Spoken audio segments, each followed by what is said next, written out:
નમસ્કાર દર્શક મિત્રો, સ્કાયનેટ મીડિયામાં આપનું સ્વાગત છે। અમદાવાદના પાલડી વિસ્તારનો ઘટનાક્રમ ચર્ચામાં આવ્યો છે, જ્યાં એક પોલીસ કર્મી છે તેને સિંઘમગીરી કરવી ભારે પડી છે, કેમ કે તેને સસ્પેન્ડ કરવામાં આવ્યો છે। મહિલા સાથે જે ઉદ્ધતાઈભર્યું વર્તન કરવામાં આવ્યું છે, આ ઘટનાનો વિડીયો સોશિયલ મીડિયા પર વાયરલ થયો। લોકોમાં રોષ પણ જોવા મળી રહ્યો છે અને હવે આ અધિકારીઓ, આ કર્મચારીઓ છે તેમની સામે હવે સવાલ ઉઠી રહ્યા છે।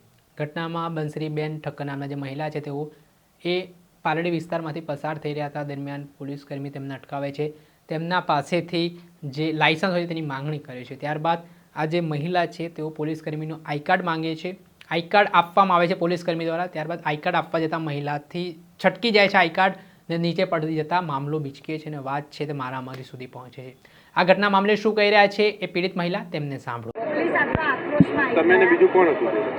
અમે પાલડીથી અમે વાસણાથી પાલડી જતા હતા અને અંજલી ક્રોસ રોડ પાસે આ ઘટના ઘટી કે અમે જેવું સિગ્નલ ક્રોસ કર્યું એવું જ આગળ પોલીસવાળાએ અમને રોક્યા।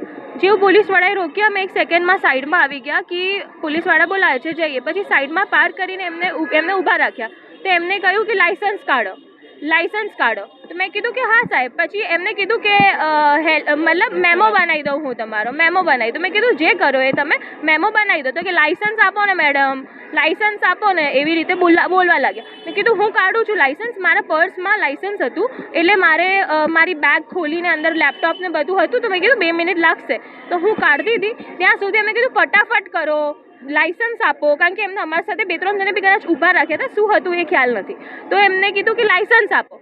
મેં કીધું કે 2 મિનિટ લાગશે, પણ એમને બહુ જ ઉતાવળ કરી લાયસન્સ માંગવા માટે। પછી મેં એમને એવું કીધું કે એમને કીધું તમારી પાસે છે જ નહીં। મેં કીધું એવું નથી।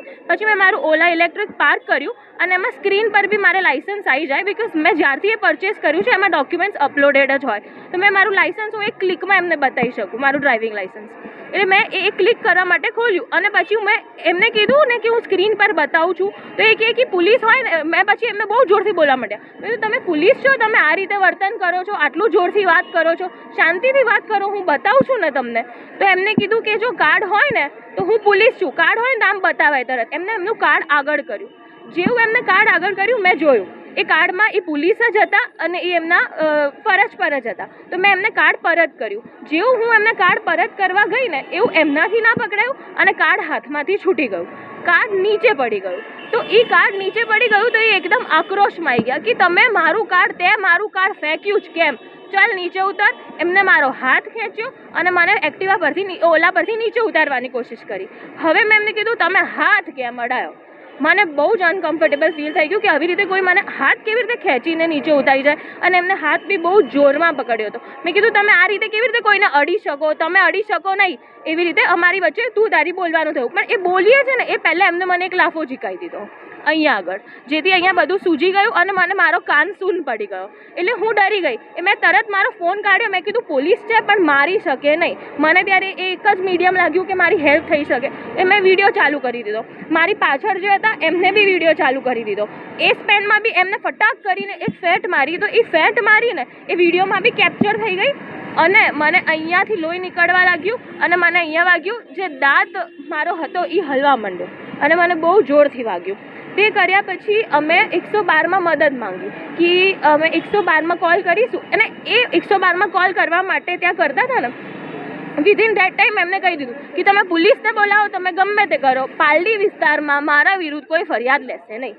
અને અમારી વચ્ચે બહુ જ બોલવાનું થયું ત્યારે। એમને મને માર્યું હતું એટલે મારામાં બી બહુ આક્રોશ હતો, મને બી બહુ બીક લાગી ગઈ હતી અને બહુ જ ગુસ્સો આવી ગયો હતો કે મને આટલું બધું માર્યું અને મેં હાથ આમ કર્યું તો મારા હાથમાં લોહી આવ્યું। એટલે હું વધારે ગુસ્સામાં આવી ગઈ કે મને માર્યું કેમ। એ પેન અને એંગરમાં અમારી વચ્ચે બોલાબોલી થઈ અને એમને કહી દીધું, એમને વિડીયો ઉતારવાના એમને બી ચાલુ કર્યા અને એમને કીધું પોલીસમાં પોલીસની ફરિયાદ લખશે નહીં, પાલડી પોલીસ સ્ટેશનમાં મારી કમ્પ્લેન રજીસ્ટર થશે નહીં। મેં કીધું વાંધો નહીં, હું તો પોલીસ જોડે જસ્ટિસ મતલબ ન્યાયની માટે એ કરીશ। તો મેં પોલીસને ફોન કર્યો અને બોલાયા, તો એ સાહેબ આવીને તરત એમને બી એમને હાથ જ મિલાયો, ઓળખીતા જ હતા। પછી અમને કીધું કે ચલો તમે બેન પોલીસ સ્ટેશન તમને લઈ જઈએ, ફરિયાદ પોલીસ સ્ટેશન નોંધીશું. મેં કીધું ઓકે. અમે લોકો પોલીસ સ્ટેશન પહોંચ્યા. ત્યાં સુધી મેં મારા રિલેટિવ્સને પણ બોલાવી લીધા હતા, કારણ કે મને બહુ બીક લાગી હતી. મારા ભાઈ અને બધા મારા રિલેટિવ્સ ત્યાં પોલીસ સ્ટેશન આવી ગયા હતા, મારી ફ્રેન્ડ્સ અને મારા ભાઈને બધા. તો અમે પોલીસ સ્ટેશન પહોંચ્યા તો અમે ત્યાં આગળ જોયું તો ત્યાં ફરિયાદ લખવા માટે કોઈ હતું નહીં. તો અમે ફર્સ્ટ ફ્લોર પર ગયા. એ ભાઈને બી ફર્સ્ટ ફ્લોર પર લાવ્યા. ત્યાં સુધી એ ભાઈનું એટલું સ્ટ્રોંગ કોન્ટેક્ટ્સ હતા કે બહુ જ બધા પોલીસવાળા ત્યાં ગેધર થઈ ગયા હતા. મિનિમમ 50-55 પોલીસવાળા જ્યાં કોઈ નહોતું ને ત્યાં ગેધર થઈ ગયા હતા. પછી એ ગેધરિંગમાં બધા સ્ટાઇડ લેતા હતા એમની કે બેન તમે બી તોછડાઈથી વાત કરી હશે, અને પોલીસ સ્ટેશનમાં બી મને વાગ્યું હતું એટલે હું બી કહેતી હતી કે આમની ઉપર કાર્યવાહી કરો, આમને સસ્પેન્ડ કરો, આમને આવી રીતે સેફ નથી બહાર રાખવું, આવી રીતે ફિમેલ્સને મારે છે. હું રડતા બોલતી હતી તો મને એવું હતું કે પોલીસ સમજશે. પણ પછી એમાં PSI સાહેબ હતા, કોઈ ક્રિશ્ચિયન સાહેબ કરીને, એમને ફરિયાદ લેવાની ના પાડી દીધી કે આ જે ફરિયાદ છે ને એ હું અહીંયા નહીં લખું. અમે એવું કીધું તમે ફરિયાદ, બહુ જ આર્ગ્યુમેન્ટ કરી કેમ ના લખો, લોસ સમજાવો, આમ કરો. એમને પછી અમને એવું જણાવ્યું કે અહીંયા ફરિયાદ દાખલ નહીં થાય. મેં કીધું મારપીટની ફરિયાદ છે, લોહી નીકળે છે, તમે મારી ફરિયાદ લખો, મારે હોસ્પિટલ જવું છે. એમને કીધું નહીં લખાય, તમે બહાર જતા રહો. એ બી વિડીયોમાં કેપ્ચર છે કે સાહેબ ના પાડે છે ફરિયાદ લખવાની, કે ના ભાઈ ચલો નીકળો, અહીંયા નહીં લખાય. અમે એમને એવું કહીએ છીએ લેખિતમાં, તો બી એવું કહે છે કે ના અમે ફરિયાદ નહીં લખીએ. એ લેખિતમાં બી નહીં આપીએ કે અમે ફરિયાદ નહીં લખીએ. તે પછી અમે PI મેડમને મળ્યા. 3 કલાકે PI મેડમ આવ્યા. આવીને બી એ બહુ જ ઉશ્કેરાયેલા હતા કે હું 1 કલાક આ એમના વર્ડ્સ હતા કે 1 કલાક ટ્રાફિકમાં ફસાયેલી હતી, હું અહીંયા આનંદનગરથી આવી છું. અમે એમને થેન્ક યુ કીધું કે થેન્ક યુ મેડમ, તમે આ PI છો આ પોલીસ સ્ટેશનના, તો બી તમે અહીંયા આવ્યા અમારી મદદ કરવા માટે, અમે થેન્કફુલ છે. એ કહે છે કે મારી પોલીસ મિસબિહેવ કરે જ નહીં, મારી પોલીસ મિસબિહેવ કરે નહીં. સામાન્ય રીતે પોલીસ, આ PI સાહેબના શબ્દ છે કે સામાન્ય રીતે પોલીસ મહિલાઓને રોકતી પણ નથી. એટલે પછી અમે ઊભા થઈને બતાવ્યું કે આ પોલીસે મહિલાને રોકવાની વાત નથી, આ પોલીસે મહિલા ઉપર હાથ ઉપાડ્યો છે. તો એમને કીધું કે સવારથી સાંજ અહીંયા ડ્યુટી કરતા હોઈએ, પોલીસવાળા સવારથી સાંજ ઊભા પગે હોય.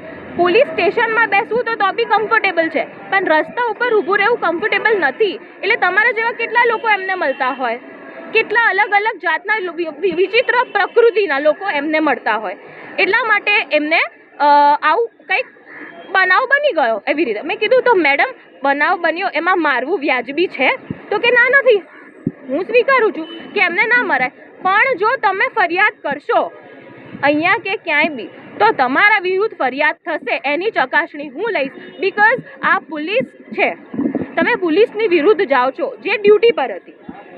મેં કીધું વાંધો નહીં મેડમ, કાયદેસર રીતે જે બી થતું હોય આપણે કરવા તૈયાર છીએ, પણ મને ન્યાય જોઈએ છે.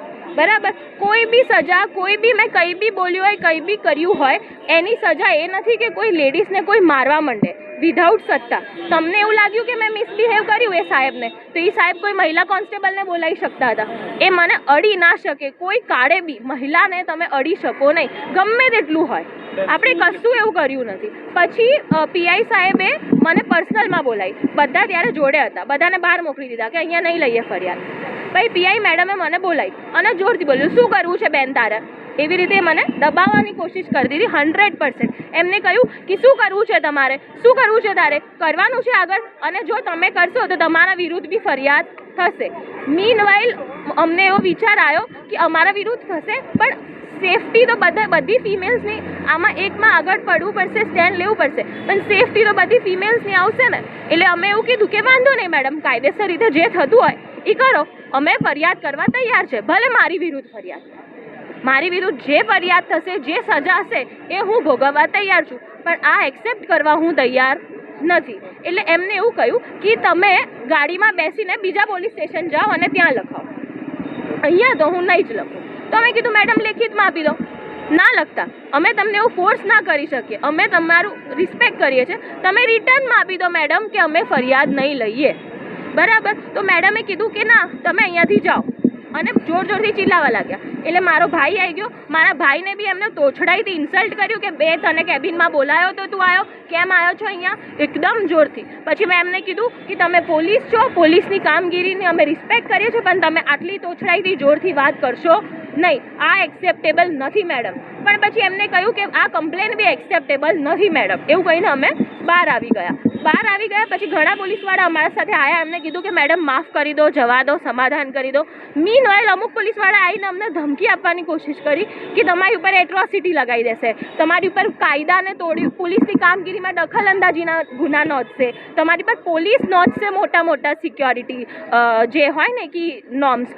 અમે બધું જોઈ લીધું. એ ઝાલાબાપુ એ દરબાર પોલીસ ઓફિસર છે, એમનું નામ કંઈક જે પરથી ચાલુ થાય છે.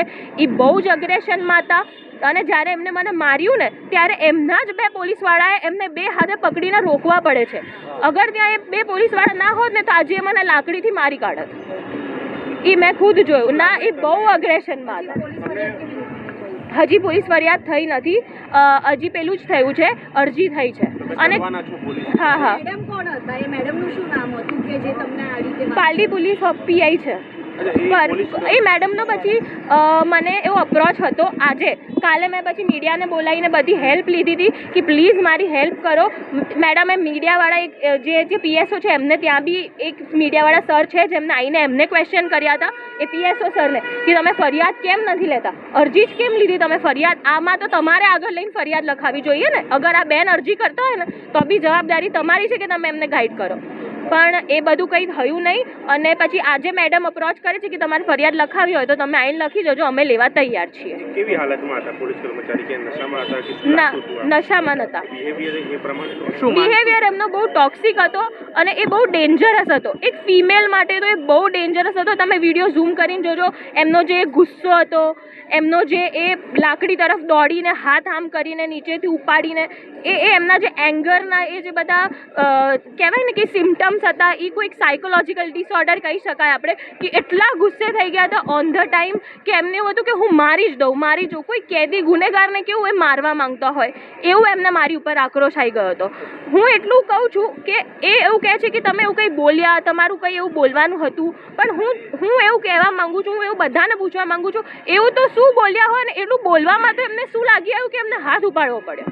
તમારી જ્યારે ઘર્ષણ થયું ત્યારે એમને પોતાનો બોડી વન કેમેરો લગાવ્યો પાછળથી, પહેલા લગાવેલો નતો? ના, નતો. એ તમે વિડીયોમાં જોઈ શકો છો. તમારે એમાં શું માંગ છે? ન્યાય, બસ ન્યાય મારી માંગ છે. કેવો પોલીસ કર્મી જસ્ટિસ. કે આમાં જે પોલીસ નિર્ણય લે ને સમાજના હિતમાં, બધાના હિતમાં, બધી જ છોકરીઓના હિતમાં, એક હું નહીં, મારી માટે ન્યાય નહીં જોઈએ તો મારે ઓવરઓલ બધી ફિમેલ્સ માટે ન્યાય જોઈએ છે. બધી એ છોકરીઓ માટે ન્યાય જોઈએ છે જે બોલી શકે. આજે હું આટલું માર ખાધા પછી બી તમારી સામે બોલી શકું છું. કેટલી એવી છોકરીઓ હોય છે જે નથી બોલી શકતી, અને હું નથી બોલવાની. પણ મેં બી એવા બહુ વિચાર કર્યા કે મારી વિરુદ્ધ મને ધમકાવવાની કોશિશ કરી, મને પર્સનલમાં ધમકાયું, મને ધમકીઓ આપી, કદાચ મારા વિરુદ્ધ કંઈ કરશે. પણ મેં એટલે આજે સ્ટેન્ડ લીધો મારો ખુદનો બી, કે આ સ્ટેન્ડ એકલી મારો નથી, આ બધી ફિમેલ્સનો છે જે બોલી નથી શકતી. આપણે સાંભળ્યા હતા પીડિત મહિલાનો આરોપ સામે આવ્યો છે. તેમણે ગંભીર આરોપ લગાવતા હવે ખળબડાટ મચી ગયો છે. ત્યારે મામલે અમદાવાદના પોલીસ કમિશનર જ્ઞાનેન્દ્રસિંહ મલિક એવા અધિકારી અને કર્મચારીઓ સામે શું પગલાં લે છે? હાલ માહિતી મુજબ તો જે પોલીસ કર્મી આમાં સંડોવાયેલો હતો તેને સસ્પેન્ડ કરવામાં આવ્યો છે. દર્શક મિત્રો, આવા જ વિડીયો જોવા માટે